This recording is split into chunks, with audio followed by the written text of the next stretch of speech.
오늘 시편 15편 우리 같이 공부하는 시간 갖도록 하겠습니다. 시편 15편은 다윗이 지은 시라고 되어 있고요. 5절까지 내용인데 제가 먼저 한번 대표로 읽고 여러분들이 시편 15편을 같이 낭독하는 시간을 갖습니다. 다윗의 시 가운데 가장 유명한 시 기억나시죠? 다윗의 시 가운데 가장 유명한 시가 시편 23편이에요. 여호와는 나의 목자시니. 이번에 제가 시편 15편 이렇게 쭉 읽으면서 느낀 건데 다윗의 시 가운데 두 번째 유명한 것을 들라면 시편 15편이라고 그러네요. 이거 동의할지 모르지만 시편 15편이 다윗의 시 가운데 가장 유명한 잘 알려진 두 번째 시가 시편 15편입니다.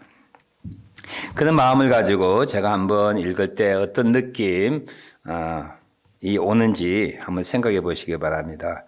여호와여 주의 장막에 머무를 자 누구오며 주의 성산에 사는 자 누구오니까.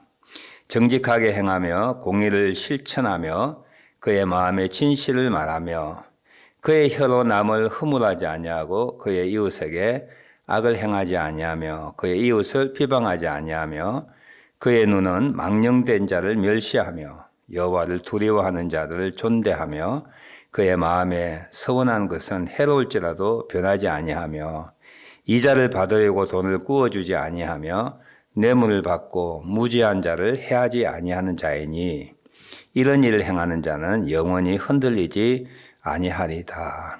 아멘. 11가지 하나님의 백성다운 삶에 대한 특징들, 삶의 모습들이 기록되어 있습니다.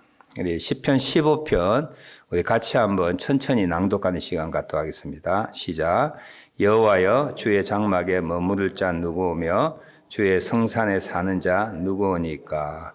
정직하게 행하며 공의를 실천하며 그의 마음에 진실을 말하며 그의 혀로 남을 허물하지 아니하고 그의 이웃에게 악을 행하지 아니하며 그의 이웃을 비방하지 아니하며 그의 눈은 망령된 자를 멸시하며 여호와를 두려워하는 자를 존대하며 그의 마음에 서원한 것은 해로울지라도 변하지 아니하며 이자를 받으려고 돈을 구워주지 아니하며 뇌물을 받고 무지한 자를 해하지 아니하는 자이니 이런 일을 행하는 자는 영원히 흔들리지 아니하리다.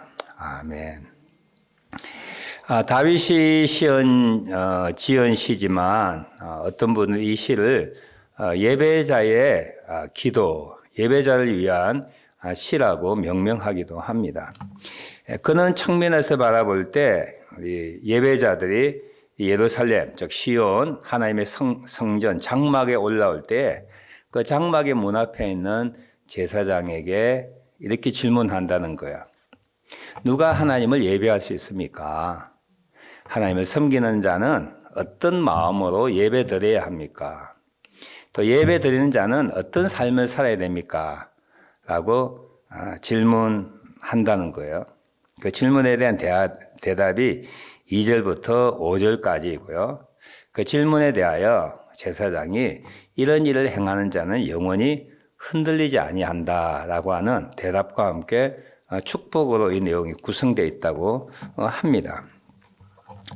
이 다윗의 시 가운데 두 번째로 유명한 시라고 하면서 구약의 많은 사람들이 이 시편 15편 읽어보면 율법에 613가지 율법 하라 하지 말라 내용이 나오는데 그 내용이 다 이 11가지 압축되어 있다. 율법의 모든 어떤 하라 하지 말라의 명령들이 다 여기 압축되어 있다라고 생각을 합니다. 이 메시지라고 하는 성경 번역 유진 피터슨 목사님이 이 메시지라고 하는 성경을 만들고 성경을 의역하여서 번역한 성경이 있는데 그걸 메시지라고 그러죠. 그 메시지에 1절을 이렇게 좀 선명하게 이 뜻이 무엇인가 선명하게 이렇게 만들었어요. 그가 이렇게 한국말로 번역할 수 있는데요. 하나님 계신 곳에 초대받아 함께 저녁 식사를 할 자가 누구입니까? 생생하죠. 하나님의 계신 집, 장막, 또는 여기 보면 주의 성산, 또는 이건 시온인데 예루살렘인데요. 하나님의 계신 곳, 하나님의 초대받아 함께 저녁 식사를 할 자가 누구입니까? 누구랑 식사해요? 가까운 사람이죠. 가까운 사람. 식구들, 가까운 친구들, 내가 좋아하는 사람들, 그런 사람들 불러서 식사하잖아요. 근데 하나님이 함께 식사할 수 있는 사람이 누군가라고 하면서 이 다음 번역이 이렇게 되어 있어요. 어떻게 해야 우리가 주님의 방문객 명단에 올 수가 있겠습니까? 식사 초대할 때 누구들 식사가 이게 딱 이렇게 만들잖아요.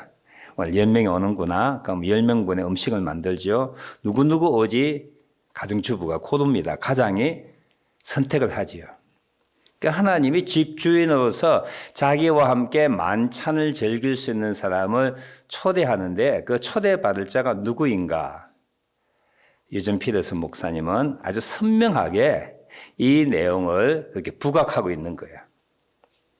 그러니까 이 내용 전체를 보면 하나님을 예배 드리는 자는, 하나님이 기뻐하는 자는 어떤 삶을 살아야 하나님께서 저들과 함께 하시고 저들에게 복을 주시고 그리고 저들을 기뻐하시는가 하는 이 내용이죠. 시편 15편은. 자칫 잘못하면 이런 일을 행하야만 구원을 받는다는 뜻이 아니에요. 물론 구약에는 그런 의미가 많이 포함되어 있지만 이것이 신약적인 의미로서 재해석하고 재조명하면 우리는 믿음으로 하나님의 은혜로 구원을 받는 거야. 이는 11가지 일을 행하야만 구원받는다는 뜻이 아니에요. 하나님을 예배하는 자는 어떤 삶의 모습을 살아야 되는가? 또 하나님의 임재와 복을 누리는 자는 어떤 사람인가라고 하는 것이죠. 또 다른 어떤 성경 해석을 보면 주의 장막과 주의 성산을 Kingdom of God, 하나님의 왕국이라고 이렇게 생각하면서 하나님의 왕국의 시민은 어떤 자가 하나님의 왕국의 참 시민인가? 여러분, 교인이라고 다 교인은 아니잖아요. 그죠? 거기에 쭉정이도 있어요. 쭉정이도. 다 교회 나온다고 해서 거듭난 사람이 아닐 수도 있다라고 하는 것은 이 전율을 일으키는 우리가 굉장하게 조심해야 할 견해이기도 해요. 그런데 예수님이 그 말씀 하셨어요. 원수가 잠자는 사이에 가라지를 뿌렸다라고 하는 거예요. 농부가 그 가라지를 뽑을까요? 라고 하니까 뽑지 말라. 네가 잠자는 사이에 원수가 가라지를 뿌렸는데 혹시 뽑다가 참곡식도 상할까 봐 마지막 추수 때까지 그냥 두라 그런 거야. 그러니까 교회 안에 교회에 출입한다고 해서 신자다, 거듭났다, 구원받았다, 하나님의 자녀라고 말하기가 굉장히 조심스러운 거예요.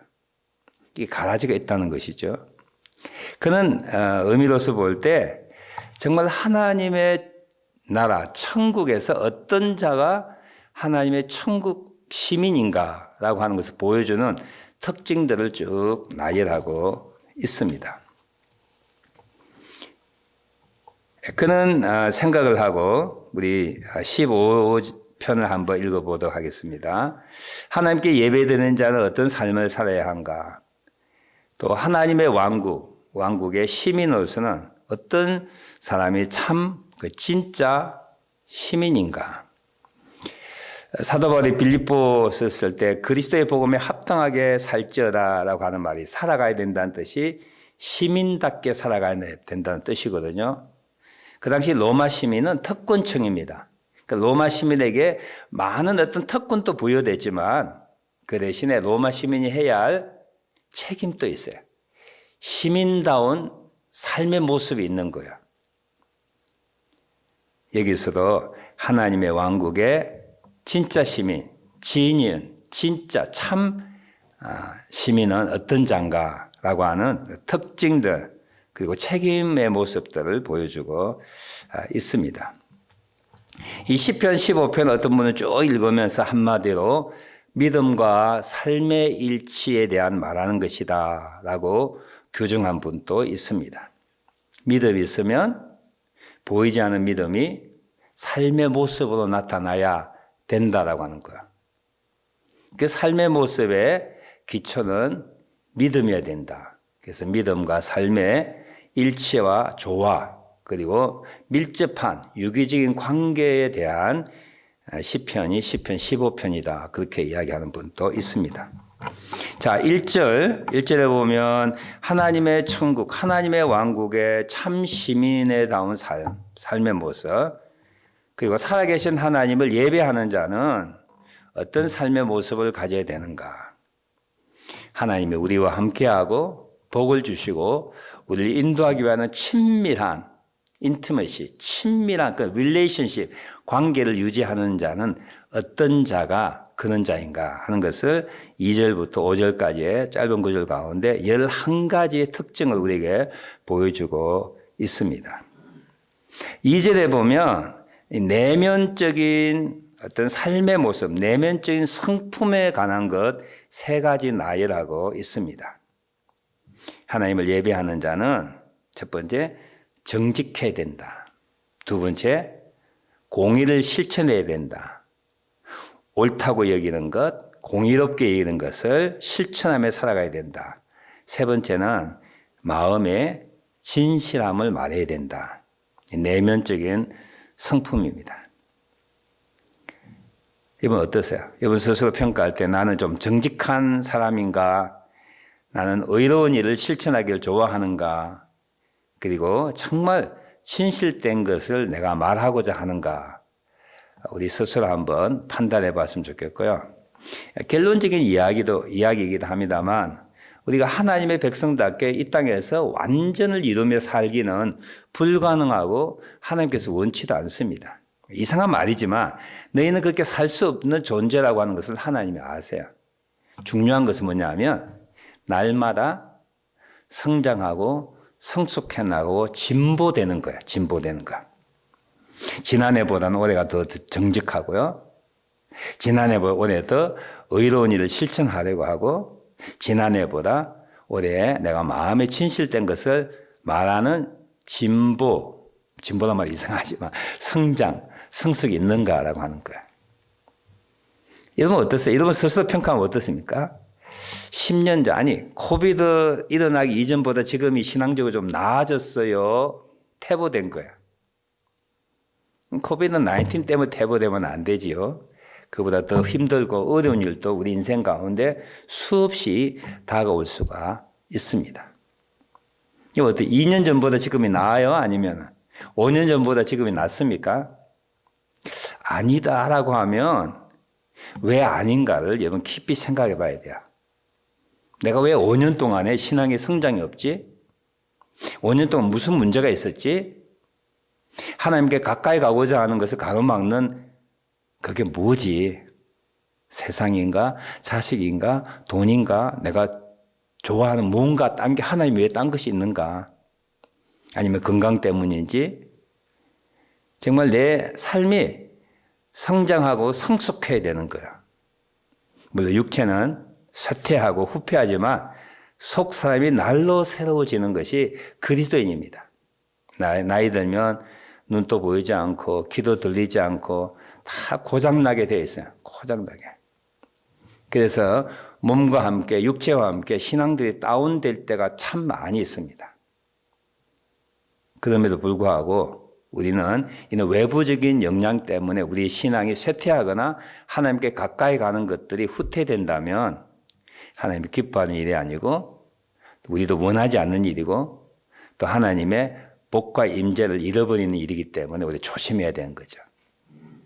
남이 이러면 평가할 수 없어요. 물론 평가는 이거 할 수 있어요.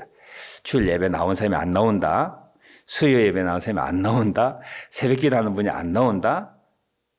또 헌금을 잘 하다가 헌금을 아예 하지 않는다. 목장 모임 잘 나오다 안 나온다 할 때는 표가 나죠. 아, 저분이 무슨 문제가 있구나. 그러나 표난다고 해서 그게 다 옳은 정확한 판단은 아니에요. 표는 날 수 있지만 그것이 진짜 아닐 수도 있는 거죠. 남이 여러분을 평가할 수 없다는 거예요. 정확하게. 여러분 스스로 평가를 해보셔야 돼요. 오늘 특별하게 이 내면적인 성품에 관한 것 내가 해마다 성장과 성숙이 있는가. 성장과 성숙이 없다면 그 이유가 무엇인지 발견하셔야 돼요. 제거하셔야 돼요. 신체 검사하다가 뭐 혹이 있다면 수술하면서 잘라낸다며 검사하면서 오늘 시간 수술 시간이에요. 남이 이러면 어떻게 평가하든지 그건 중요하지 않아요. 내가 나를 바라봐야 돼요. 작년보다 지금, 아니 5년 전보다 지금 내가 나아지고 있는지 아니면 후퇴하고 있는지 아니면 그냥 그대로면은 이거는 마이너스 성장과 같은 거야. 똑같으면 안 돼요. 적어도 0.1%, 2% 성장이 있어야지 똑같아. 똑같은 것은 마이너스 성장과 같은 거야. 그동안 1년 동안 우리가 하나님 주신 복이 얼마나 많은데요. 얼마나 많은 시간들을 하나님과 함께 할 수 있는 기회를 주셨는데 그것이 0으로 기록된다면 뭐예요? 이거는 실패죠.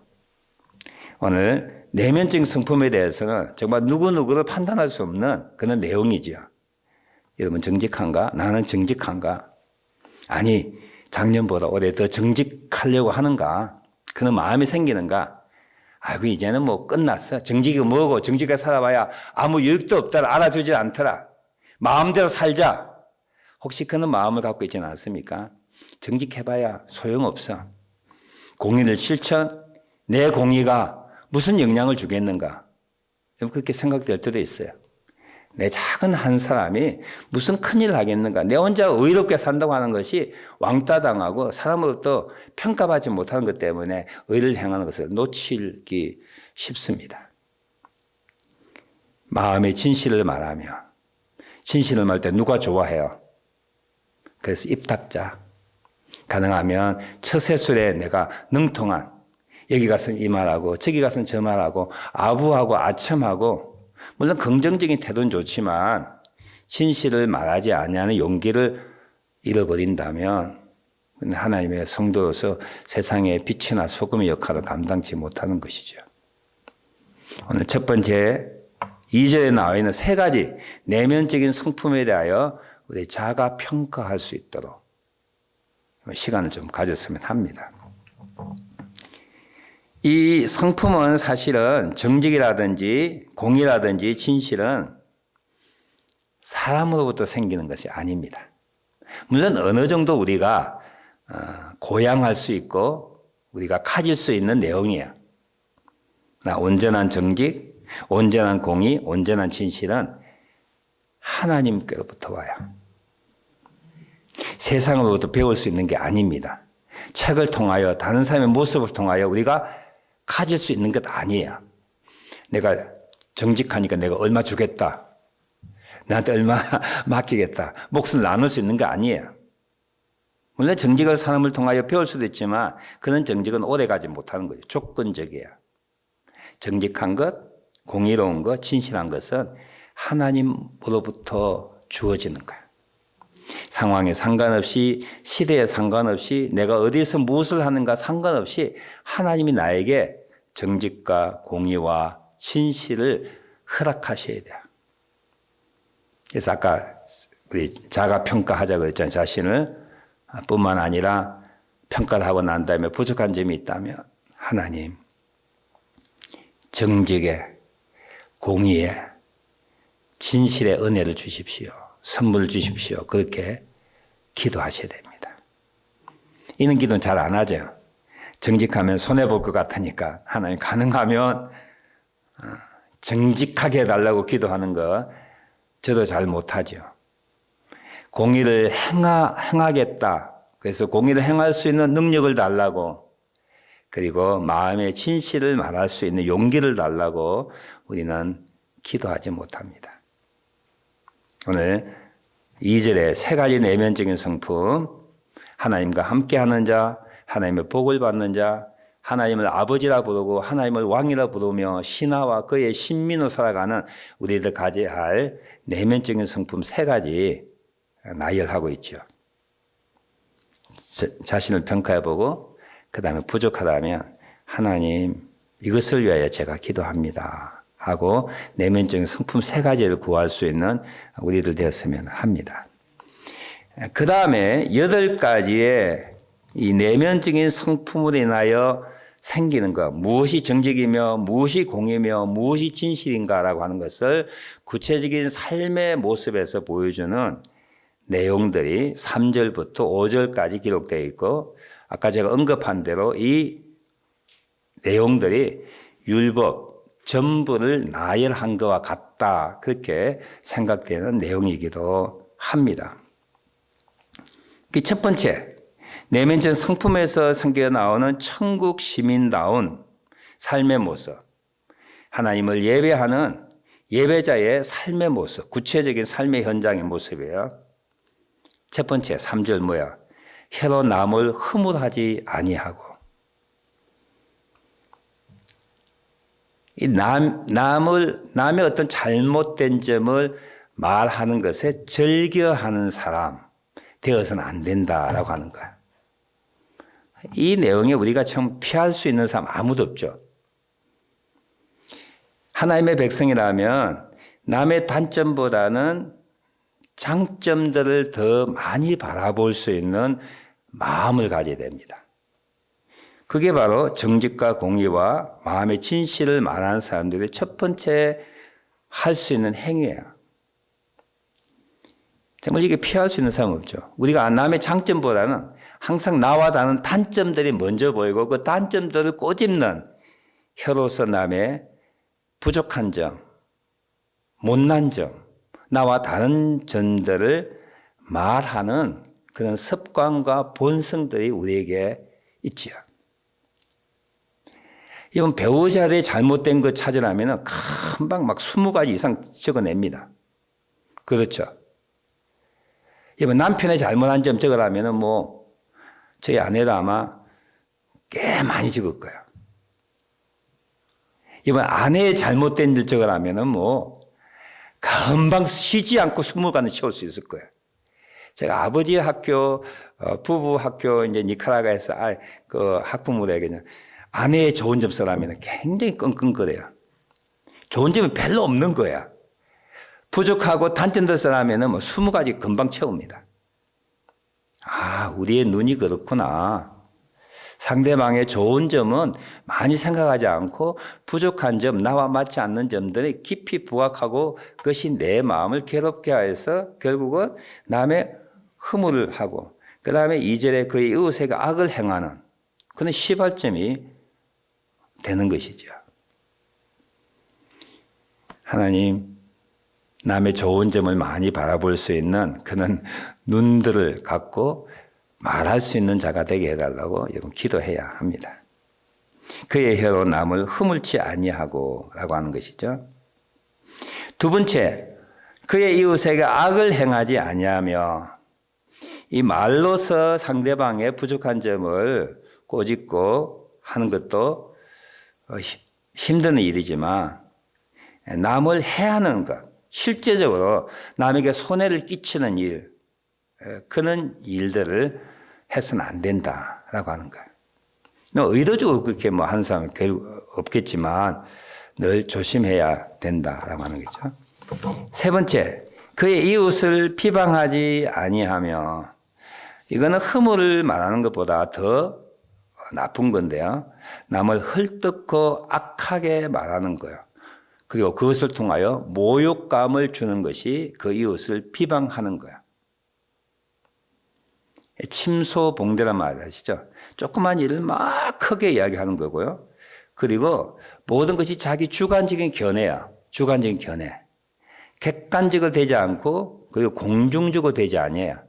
내 개인적 생각 때문에 남의 약점, 그것이 오히려 남에게 모욕을 주고 수치감을 안겨주는 그는 잔인한 태도, 그것을 그의 이웃을 비방하는 거야. 하나님의 백성들, 하나님의 왕국의 시민들은 남을 비방하지 말아야 된다 하는 것이죠.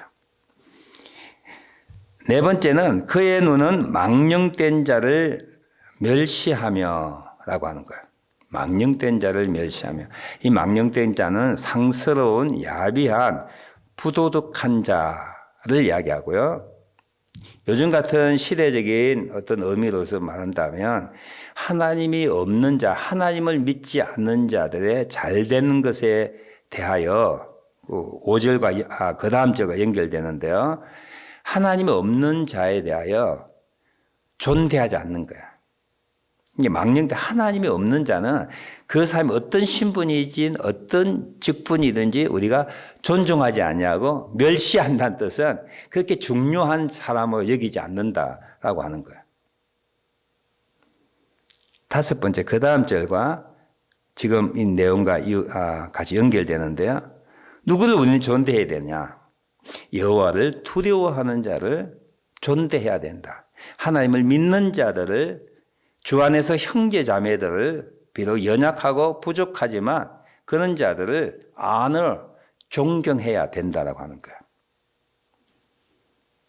우리가 너무 상대적인 가치관을 가지고 있는 세상에 살기 때문에 뭐 돈 많다 그러면 뭐 집이 200만 불짜리 샀다 그러면 좋겠네. 좋긴 뭐 좋아요.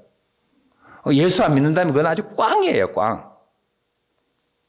아이들이 뭐 돈을 수백만 불 번데 정권에서 다니는데 이번에 막 돈 엄청 벌었대. 교회 나간대? 안 나가. 그러면은 그게 꽝이구나. 그 사람 앞에는 말하지 않죠. 속으로.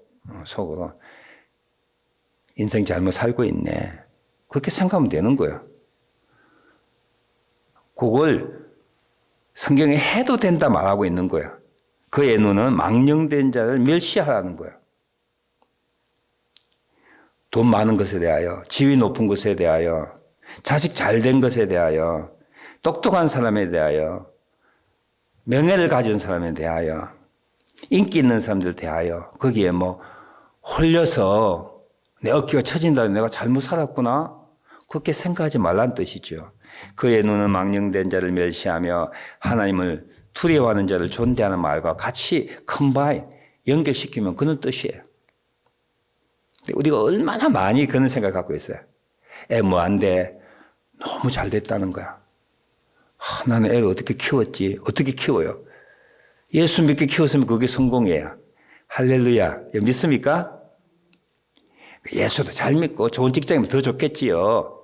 누구 말 맞다나 산 좋고 경치 좋고 정자 좋은 것 없다고 누가 이야기하대요. 이것 좋고 저것 좋고 다 좋은 거 없어요. 한 가지 부족하지요. 가장 최고로 우리가 우대하고 존경하고 가치해둬야 할 것은 하나님을 두려워하는 믿음을 가지고 살아가는 것입니다. 너무 세상 잘된 것에 대하여 여러분 현혹되지도 말고 주눅들지도 말고 비교하면 비참해진다고 비참해진다고 비교하지도 말고 아이고 내가 이런 남자한테 시집 와가지고 내 인생꼴이 뭐야? 교회 나오면 그게 최고예요. 교회 안 나가는 세상에 잘 나가는 회장님 만나 사모님 돼봐야 뭔 상관이 있어요. 그의 눈은 망령된 자, 하나님을 두려워하지 않는 자를 멸시하라는 거야. 그리고 하나님을 두려워하는 자를 존대하는 마음을 가지는 것이 하나님을 믿는 사람들의 생활 태도라고 하는 것이죠. 예수 믿는 사람들 다 가진 거 없으니까 그릇으로서 감은 이슬로서 속이고 체면 그래서 그랬는데 그 뜻이 아니에요. 그 뜻이 아닙니다. 정말이야. 하나님 없으면은 아무것도 유익한 것 없어요. 이 땅에서 조금 힘주고 과시할 따름이지요. 죽으면 끝나는 거야. 끝나는 게 아니라 하나님의 심판대 앞에 서게 되는 것이죠. 그걸 이야기하면 안 믿는 사람은 모르니까 우리는 그것을 잘 모르니까 담대하게 이야기를 못해요. 그것이 좋게 여겨진다는 거예요. 제가 지난주 설교 기억나시죠?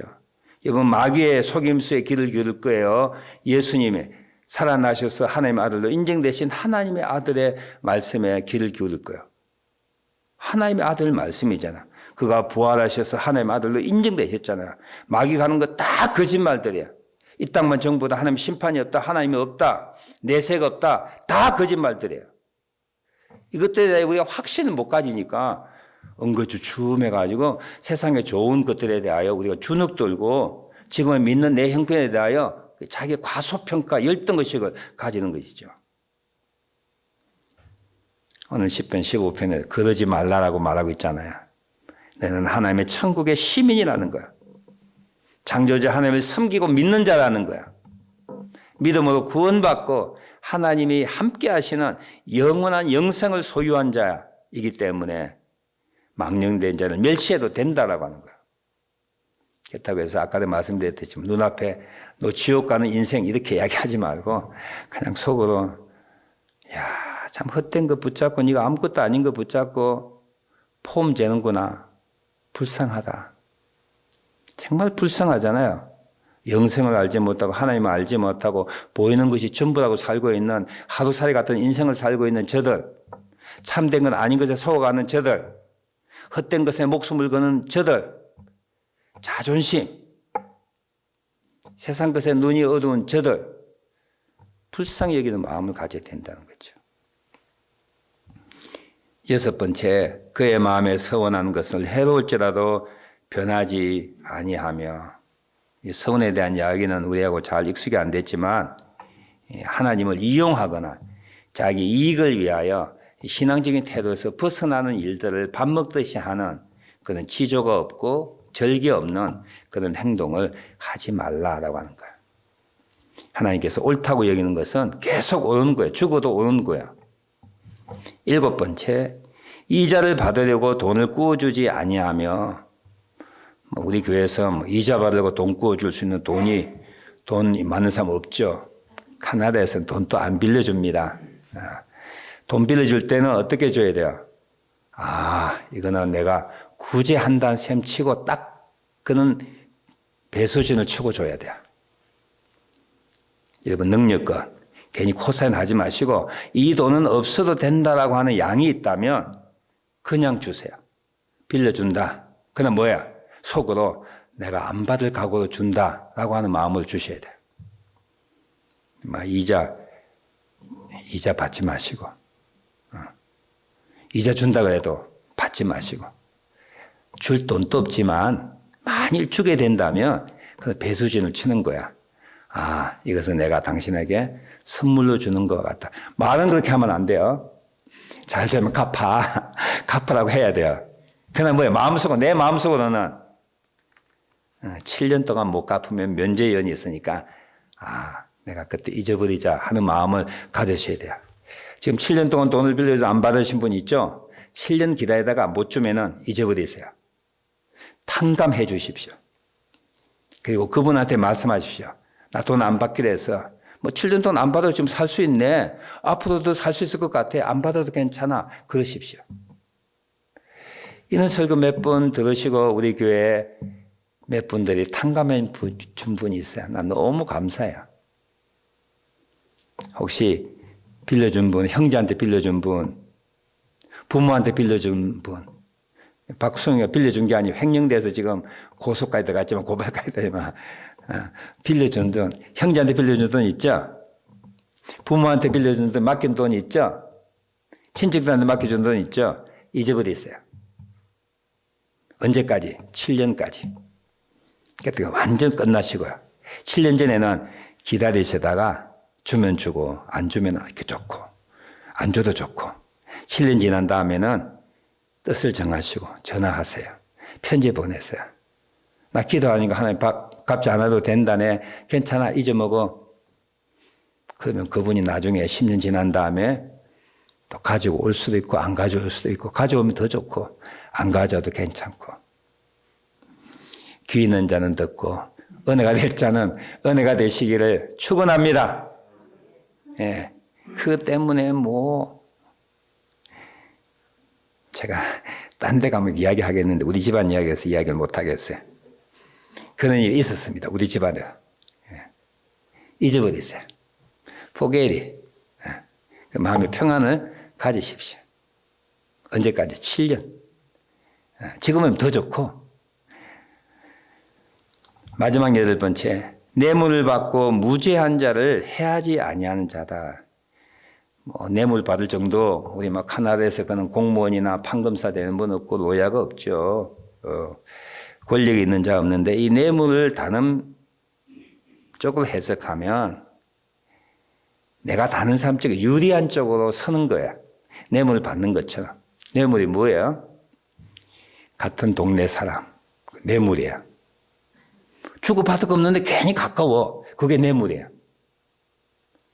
학연, 같은 학교 출신. 지연, 같은 동네 고향들.